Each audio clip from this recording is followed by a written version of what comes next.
પરમાર છે. હું ચોથા ધોરણમાં ભણું છું. મારી શાળાનું નામ જૂના પીપોદરા પ્રાથમિક શાળા છે. હું આજે એક વાર્તા બોલું, એ બધા ધ્યાનથી સાંભળજો. એક હતું નાનકડું ઝાડ. નાનકડા ઝાડને બધા આજુબાજુમાંથી નીકળે, પણ એ ઝાડને જોવે ના, અને એની પાસેથી બધા ઢોર પસાર થાય, પણ એ ઝાડને જોવે ના. એ ઝાડ એકલો જ હતો અને એની આજુબાજુમાં કોઈ ઝાડ નહોતા, તો એકલો જ વાતો કરે અને ઈશ્વરને પ્રાર્થના કરે, હે ઈશ્વર, હું ક્યાં સુધી આવું રહીશ, હું ક્યારે વધીશ? એ ઝાડ તો વિચારે કે હું વાદળાના આભે અડે, એ બધું વિચારે, અને એ ઝાડને તો એકલો જ વાતો કરે. અને એક દિવસ એક પંખી આવીને એના પર બેઠ્યું અને એ ઝાડ કહે, તું મારા પર ચડી જા, હું તારો ભાર સહી શકતો નથી. કતું મારી ડાળી આંકી વળી જશે, કતું હું ભાગી જઈશ, એટલે હું મારા પર ચડી જાય. એ પંખી તે દયા આવી, તે ઉડી ગયું. અને એક બીજા દિવસ એક પંખી આવીને એના ઘર બેઠી અને કહ્યું, તું કેમ સુકાયેલો છે, તું કેમ મોટો નથી?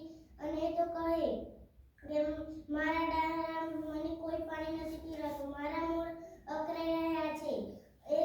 એ પંખીને તો દયા આવીને એક દૂર એક નદી હતી, એ કને જઈ અને એની ચાંચમાંથી એક ટીમ્પુ પાણી રમાય, અને એક ટીમ્પુ પાણી લઈને એ ઝાડના થડમાં વેર્યું. અને એ ઝાડને તો લાંબા દિવસની તરસ હતી, એટલે એક ટીમ્પાથી કશું ના થાય, એટલે એ પંખીને તો દયા આવી.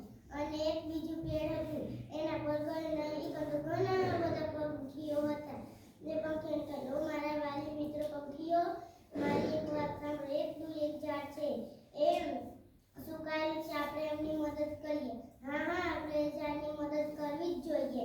પછી એ બધા પંખીઓ નદી કિનારે ઉતર્યા અને પાણી લીધું. અને પેલું પંખી અગાને બધા તો પાછળ, અને ઝાડના થડમાં વેર્યું. 10-15 દિવસ તો એમ કર્યું, અને એ ઝાડ તો લીલુંછમ થયું અને વધવા લાગ્યું. અને ઉનાળો ઉતર્યો અને ચોમાસું બેઠું. ચોમાસાની ઋતુમાં વાદળો કાળા થયા અને વીજળીના કડકડાટ થયા અને વરસાદ થયો, અને ધૂમધામથી વરસાદ થયો. અને એ ઝાડને એટલું જ પાણી જોઈતું હતું, મોટું થયું. અને બધા પંખીઓ આવ્યા અને એના પર બેસે, ગીતો ગાય, વાતો કરે.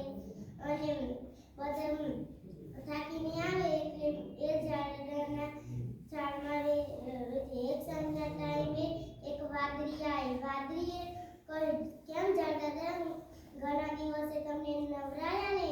પછી એ ઝાડને તો વિચાર આવ્યો કે હું પહેલા નાનો હતો અને મને પંખીઓએ પાણી પાયું. અને એ વાદળી કહ્યું, હા, પંખીઓની જાત જ દયાળુ છે.